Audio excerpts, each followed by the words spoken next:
శ్రీ మహాగణాధిపతియే నమః. శ్రీ గురుభ్యో నమః. నిన్నటి దేవీ భాగవతంలో మన వసుదేవుడు తన భార్య అయినటువంటి దేవకీదేవితో ఇలా చెప్తున్నాడు. ఓ ప్రియభామిని, మన కుమారుణ్ణి కంసుడికి అప్పగించక తప్పదు. మాట తప్పి లోకనందకు గురి కావడం ఎవరికీ అభిలషణీయం కాదు. ఈ సంసారమే అనిత్యం, అశాశ్వతం. జనన మరణాలు దైవాధీనాలు. అందుకని దేనికి సంకోచించే పని లేదు. ఆడి తప్పిన వాడి జీవితం వ్యర్థం. ఇహలోకమే లేని వాడికి పరలోకమేమిటి? కనుక దేవి, బిడ్డను ఇలాతే కంసుడికి అప్పగించి వచ్చేస్తాను. సత్యాన్ని సేవించిన వారికి భవిష్యత్తు శుభప్రదంగా ఉంటుంది. సుఖం కానీ దుఃఖం కానీ సత్యాన్ని సంసేవించడం సుకృతమే, కర్తవ్యమే. సత్య సంరక్షణార్థం దేవి శుభమేవ భవిష్యతి. వసుదేవుడు సత్యనిష్టను కాదనలేకపోయింది దేవకీదేవి. అలాగని కన్నబిడ్డను అప్పగించగానూ లేకపోతోంది. తనలో తానే దారుణంగా విలపించుతోంది. కడపటికి మనస్సు రాయి చేసుకుని వణికిపోతున్న చేతులతో బిడ్డను భర్తకు అందించి బావురుమంది. వసుదేవుల్లో చలనం లేదు. ధర్మనిష్ట సత్యనిష్టలు మూర్తీభవించిన వ్యక్తిత్వం అయింది. పసిగుడ్డును పొత్తిలో పెట్టుకుని కంసుడి ఇంటికి బయలుదేరాడు వసుదేవుడు. చూపరులందరూ అభినందించారు.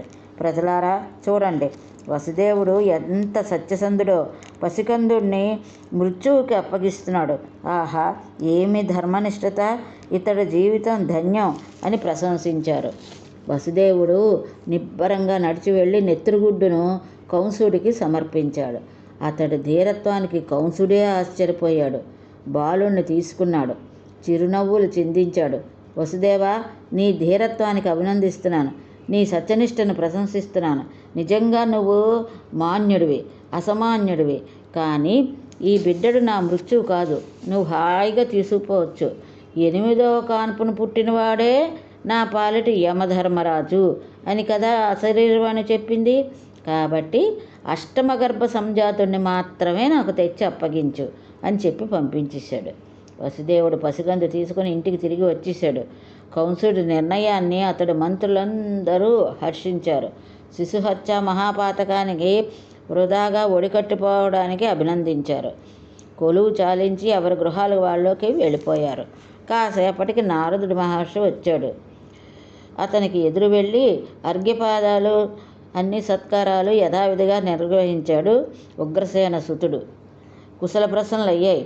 రాక కారణం ఏమిటి తెలుసుకోవచ్చా మహర్షి అన్నాడు కంసుడు. కంస, ఈ మధ్య నేను ఒక మేరు పర్వతానికి వెళ్ళాను. అప్పుడు అక్కడ బ్రహ్మదేవతలు సమావేశమై తీవ్రంగా సమాలోచనలు జరుపుతున్నారు. మంత్రాంగం నిర్వహించారు. నిన్ను సంహరించడానికి విష్ణుమూర్తి దేవకీ వసుదేవులకు పుత్రుడిగా జన్మిస్తాడట. నువ్వేమో ఇప్పుడు చేతి చెక్కిన శత్రువును సంహరించకుండా పంపించేశావు. ఎంత తెలివి తక్కువ వాడివయ్యా!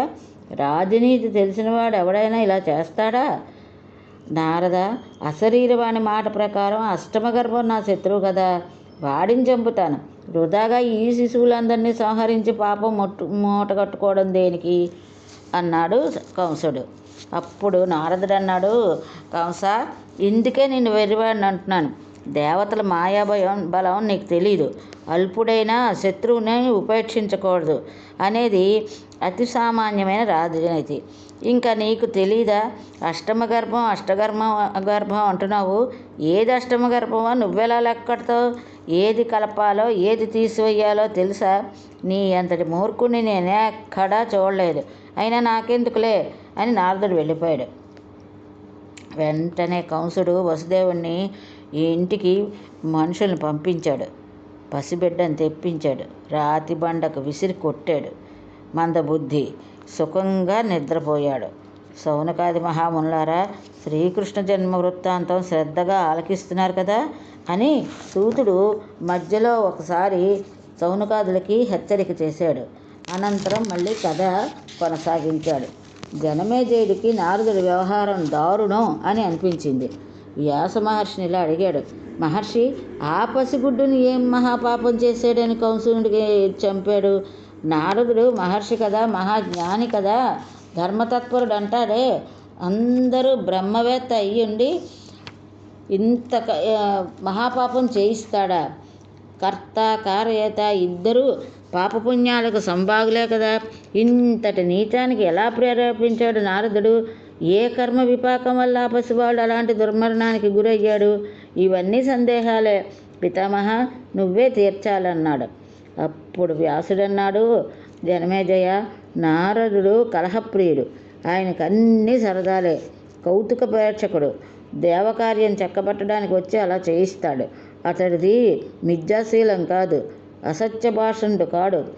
దేవకార్యం నిర్వర్తించడమే అతనికి ఎల్లవేళలా కర్తవ్యం. ఆ విషయంలో అంతఃశుచి బహిశుచి ఉన్నవాడే.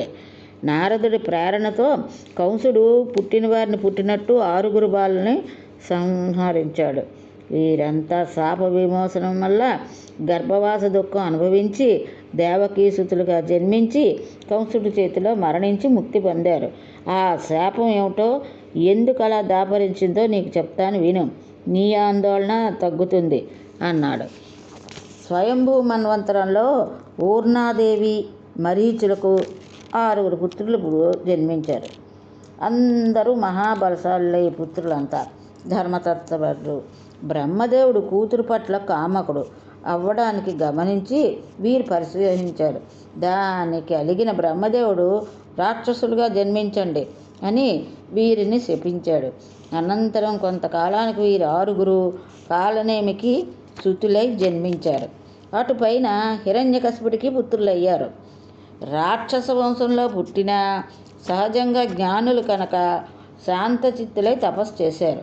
దానికి మళ్ళీ బ్రహ్మదేవుడు సంతోషించాడు. పాలకులారా, పూర్వం ఒకప్పుడు క్రోధంతో మిమ్మల్ని శపించాను. ఇప్పుడు మీ తపస్సుకు సంతోషించాను. ఏదైనా వరం కోరుకోండి, ఇస్తాను అని అన్నాడు. అయితే బ్రహ్మదేవ, మాకు దేవ మానవ గంధర్వోరగ సిద్ధులెవరి వల్ల మరణం లేకుండా వరం అనుగ్రహించు అని వారు వేడుకున్నారు. చతుర్ముఖుడు అంగీకరించాడు, అదృశ్యమయ్యాడు. హిరణ్యకశిపుడికి వార్త తెలిసింది. అతి క్రుద్ధుడయ్యాడు. నన్ను వదిలేసి మీరు వరాలు పొంది కులుకుతారా అని మండిపడ్డాడు. నన్ను మీరు వదిలేశారు కాబట్టి నేను మిమ్మల్ని వదిలేస్తున్నాను. పోండి, పాతాళానికి పోండి, అక్కడే నిద్రావసలై పడి ఉండండి. ఎప్పటికో దేవకీ గర్భం ఏటేటా ఒక్కొక్కరు పుత్రులుగా జన్మించండి. క్రిందటి జన్మలో మీ తండ్రి కాలనేమి ఇప్పుడు మీ కంసుడుగా ప్రభవిస్తాడు. అతడి చేతిలో మీరు శిశువులుగానే మరణిస్తారు. ఇదే నా శాపం. మీరు పొందిన వరాన్ని వృధా చేసే శాపం. పొండి, పాతాళానికి పోయి నిద్రపోండి అన్నాడు హిరణ్యకశిపుడు. జనమేజయ, అలా శక్తులై జన్మించిన షడ్గర్భులను కంసుడు వధించి శాప విముక్తి కలిగించాడనమాట. దేవకీదేవి సప్తమ గర్భంగా ఆదిశేషుడు అంశం ప్రవేశించింది.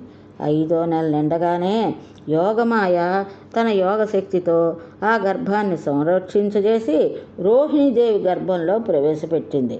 దేవకీదేవికి గర్భస్రావం అయిందని వార్త నగరం అంతా వ్యాపించింది. కంసుడు నిర్ధారించుకుని సంతోషించాడు. భూభారాన్ని తొలగించుకోవడం కోసమే, దేవకార్యం కోసమే శ్రీమన్నారాయణుడు దేవకీదేవి అష్టమ గర్భంలో ప్రవేశించాడు. గర్భవాస క్లేశాన్ని అనుభవిస్తున్నాడు. తాత అన్నాడు జనమేజయుడు. ఏమిటి మనవడా సందేహం అని అడిగాడు వ్యాసుడు. వ్యాసర్షి, కశ్యపాంశ వచ్చి వసుదేవుడు అన్నావు కదా, శేషాంశ వచ్చి గర్భ వినిమయంతో బలరాముడు అన్నావు కదా, విష్ణుమూర్తి అంశ అష్టమ గర్భంలో శ్రీకృష్ణుడు అన్నావు కదా, బాగానే ఉంది. కానీ మిగతా దేవతలను కూడా తమ తమ అంశంతో యదువంశంలో ప్రభవించమని ఆదిలోనే వ్యూహరచన చేసిన శ్రీహరి ఆజ్ఞాపించాడు కదా. మరి ఏ ఏ దేవతలు ఏ ఏ యాదవులుగా జన్మించారో, ఏ ఏ రాక్షసులు ఏ ఏ రాజులుగా జన్మించారో తెలియచెప్పవా అన్నాడు. అప్పుడు వ్యాసుడు ఇలా అన్నాడు. జన్మేజయ, అందరి గురించి విస్తారంగా చెప్పడం సాధ్యం కాదు కనుక క్లుప్తంగా చెప్తాను, గ్రహించు. కశ్యపుడు వసుదేవుడుగాను, అదితి దేవకీదేవిగాను, ఆదిశేషుడు బలరాముడుగాను, నారాయణుడు శ్రీకృష్ణుడుగాను, నరుడు అర్జునుడుగాను. అంటే కిందటి జన్మలో వీళ్ళిద్దరూ ధర్ముడు కుమారులు నరనారాయణులు అని చెప్పుకున్నాం కదా, అలా అన్నమాట. ధర్మరాజు యుధిష్ఠిరుడుగాను, వాయుదేవుడు భీముడుగాను, అశ్విని దేవతలు నకుల సహదేవతలుగాను, సూర్యుడు కర్ణుడుగా, యముడు విదురుగా, విదురుడుగా, బృహస్పతి ద్రోణుడుగా, శివుడు అశ్వత్థామగా, సముద్రుడు శంతనుడుగా, గంధర్వపతి దేవకుడుగా అంటే దేవకీదేవి తండ్రిగా, వసువు భీష్ముడుగా, మరుత్తు విరాటుడుగా, అరిష్టసుతుడైన హంసుడు ధృతరాష్ట్రుడుగా, మరుద్గణంలోని మరో ఇద్దరు కృపాచార్య కృతవర్మలుగా, కలిపురుషుడు దుర్యోధనుడుగా, ద్వాపరుడు శకునుగా, బుధుడు సువర్చనుడుగా, చంద్రుడు రురువుగా, పావకుడు అంటే అగ్ని దుష్టజమునుడుగా, నిరుతి శిఖండుగా, సనత్కుమారుడు ప్రద్యుమ్నుడుగా, వరుణుడు ద్రుపదుడుగా, లక్ష్మీదేవి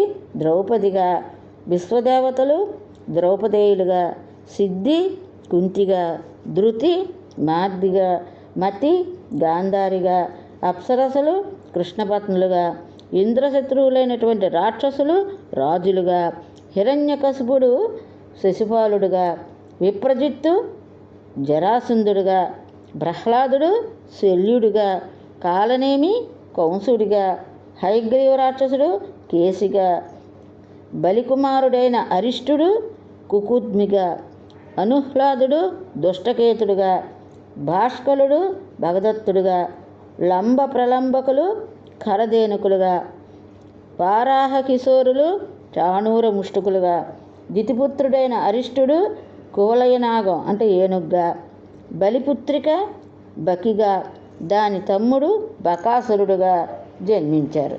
ఇలా జన్మించారు వీళ్ళంతా. జన్మజయ, ఇక్కడ ఇంకో విషయం నువ్వు గ్రహించాలి. భూభారాన్ని తొలగించమని బ్రహ్మదేవతలు ప్రార్థించిన రోజున విష్ణుమూర్తి 2 శిరోజాలు తీసి వారికి ఇచ్చాడు. అందులో ఒకటి నల్లంది, అది శ్రీకృష్ణుడు, రెండోది తెల్లంది, అది బలరాముడు. ఉగ్రసేనసుతుడు కంసుడు దేవకీపుత్రులను 6 సంహరించాడు. సప్తమ గర్భం చీలిపోయిందని సంతోషించిపోయాడు. అష్టమ గర్భం ధరించిందని తెలిసిన దగ్గర నుంచి మృత్యుభయం పెరిగింది కంసుడికి. స్వీయ రక్షణకు గర్భరక్షణకు మరింతగా కట్టుదిట్టమైన చర్యలు తీసుకున్నాడు. సరిగ్గా అదే సమయానికి గోకులంలో సప్తమ గర్భం చీలిపోయిందని సంతోషించిపోయాడు. అష్టమ గర్భం ధరించిందని తెలిసిన దగ్గర నుంచి మృత్యుభయం పెరిగింది కంసుడికి. స్వీయ రక్షణకు గర్భరక్షణకు మరింతగా కట్టుదిట్టమైన చర్యలు తీసుకున్నాడు. సరిగ్గా అదే సమయానికి గోకులంలో యోగమాయాదేవి యశోదా గర్భంలో ప్రవేశించింది. రోహిణీదేవి బలరాముణ్ణి సుఖంగా ప్రసవించింది. కంసుడు దేవకీదేవిని తెచ్చి కారాగారంలో బంధించాడు. లోపల బయట సేవకులను కాపలా పెట్టాడు. వసుదేవుడు భార్యకు దూరంగా ఉండలేక, అందున గర్భిణిని ఒంటరిగా వదలలేక తాను వచ్చి కారాగారంలోనే ఉన్నాడు. దేవతా సంస్కృతులు నిరంతరంగా వింటూ దేవకీ గర్భస్థ శిశువు దినదిన ప్రవర్ధమానం అవుతున్నాడు. 10 నెలలు నిండాయి. అది నీలమేఘాల శ్రావణ మాసం, ఇంద్రనీలాల కృష్ణపక్షం, శితికంఠ దేవతాకమైన అష్టమి తిథి, బ్రహ్మదేవతాకమైన రోహిణీ నక్షత్రం. సాయంకాలం నీడలు మెల్లమెల్లగా కమ్ముకుంటున్నాయి. కంసుడు హడావిడిగా కారాగారానికి వచ్చాడు. ఖడ్గదారులైన కాపలా వారిని హెచ్చరించాడు. జాగరూకులై ఉండండి, ఈ పుట్టబోయేవాడు నా పాలిట మృత్యువు. రాక్షసులారా, వాడిని చంపి సుఖంగా నిద్రపోతాను.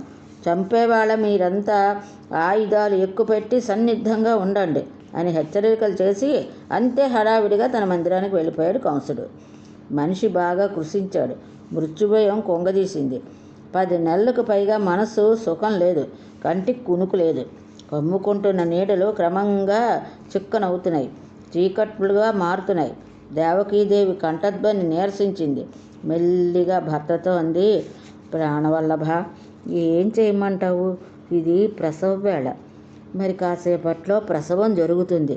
ఎటు చూసినా ఆయుధపానులే రక్షక భటులే కనిపించేస్తున్నారు. ఏం చెయ్యాలో తోచటం లేదు. నాదా, మన వివాహమై కొత్తల్లో గోకులంలో నందుడి ఇల్లులో యశోద నేను ఒక ఒప్పందం చేసుకున్నాం. అష్టమ గర్భంగా నాకు జన్మించిన బిడ్డను యశోదమ్మ ఇంటికి చేర్చాలి. యశోదమ్మ తన బిడ్డను కంసుడి నమ్మిక కోసం మనకిస్తుంది. ఇది మా ఒప్పందం.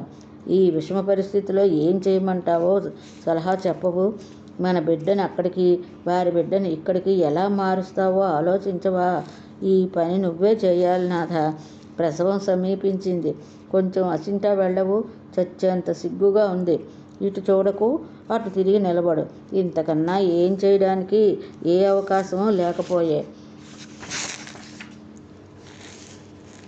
అని దేవకీదేవి కంసుడిని బతిమాలుకుంటోంది. ఆ నిషీది వేళ దేవకీదేవి మగబిడ్డను ప్రసవించింది. బిడ్డను చూసి ఆశ్చర్యచకితురాలైంది. ఆనందంతో తనువంతా పులకరించింది. భర్తను దగ్గరికి రమ్మని పిలిపించింది.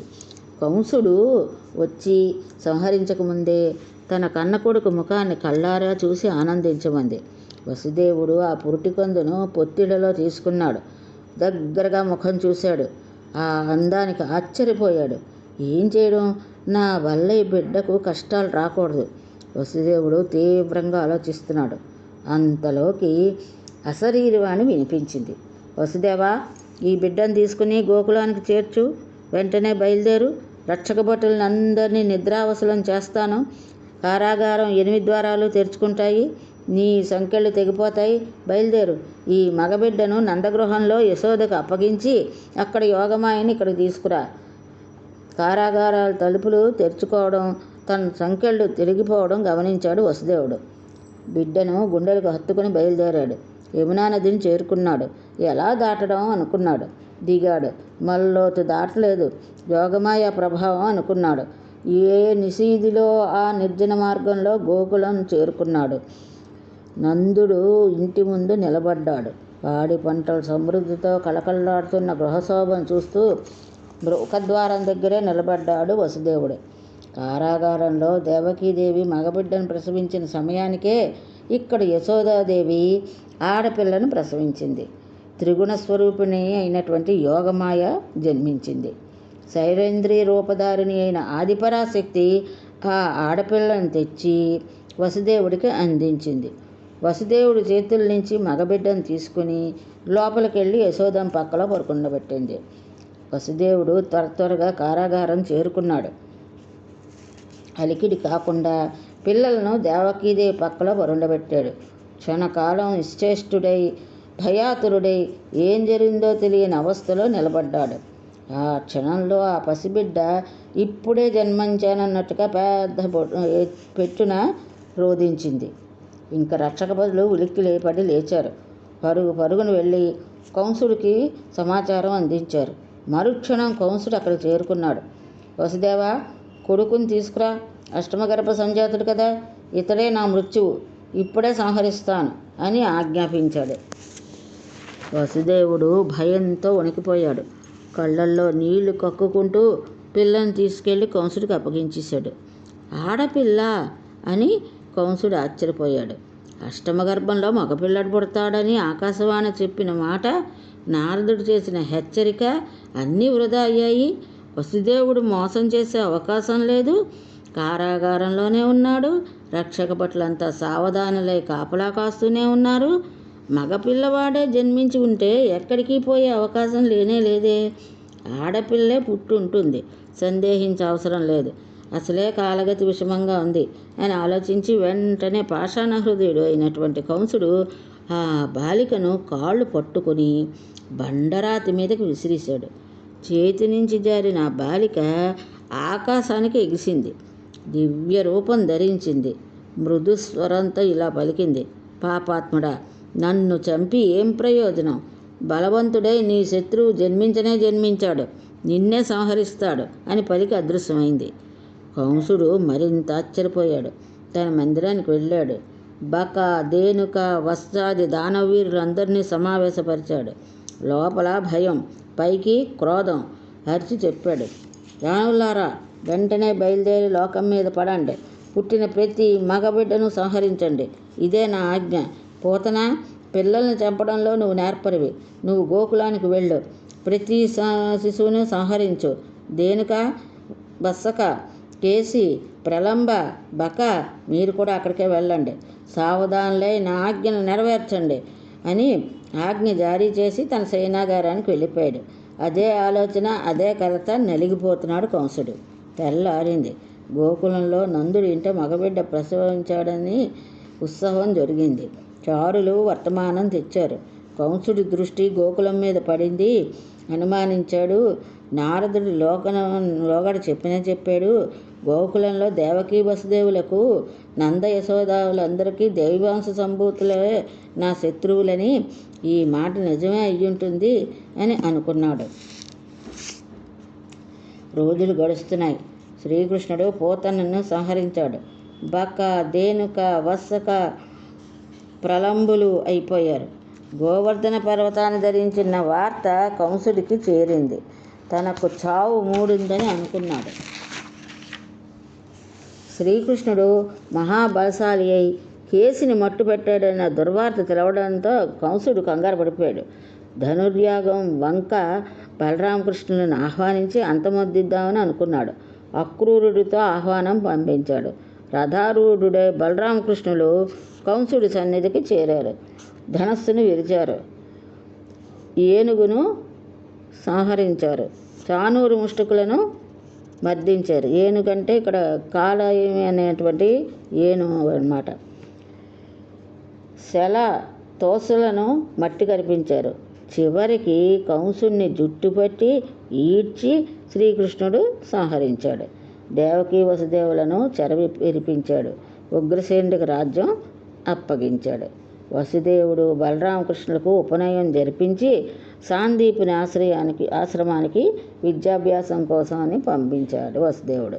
అక్కడ వారిద్దరూ సకల విద్యలు అభ్యసించి మధురకు తిరిగి వచ్చారు. అప్పటికి 12 ఏళ్ల వయసు. భగదాధీశుడైనటువంటి జరాసంధుడు కంసుడికి మామగారు. సేనా సమేతుడై మధురపైకి దండెత్తి వచ్చాడు. మొత్తం 17 సార్లు దండెత్తాడు. విజయం సాధించలేకపోయాడు. చివరికి కాలయవుడిని ప్రేరేపించి అఖండ సైన్యంతో దండయాత్రకు పంపించాడు. యవనుడు తరలి వస్తున్నానన్న వార్త శ్రీకృష్ణుడు యదువీరులతో సమాలోచనపరిచాడు. మనం మధురాపట్నానికి ఎప్పుడు శత్రుభయం వెన్నంటే ఉంటుంది. ఇప్పుడు యవనుడు దండెత్తి వస్తున్నాడు. ఏం చేద్దామో చెప్పండి అన్నాడు. ప్రాణులను కాపాడుకోవడం ఆపస్సు కర్తవ్యం కదా. సుఖంగా ఉండాలంటే పర్వతం దగ్గర సముద్రం ఒడ్డున నివసించాలన్నారు. శత్రుభయం ఉండని చోట వెతుక్కోమన్నారు పండితులు. అందుకే విష్ణుమూర్తి సముద్రంలో మకాం పెట్టాడు. శేషశయ్య మీద హాయిగా నిద్రిస్తున్నాడు. శివుడేమో కైలాసం మీద నివసిస్తున్నాడు. అంచేత మనం కూడా అటువంటి చోటు ఏదైనా చూసుకుందాం. శత్రుతాపితమైన ఈ మధురను వదిలేద్దాం. ద్వారావతికి తరలిపోదాం.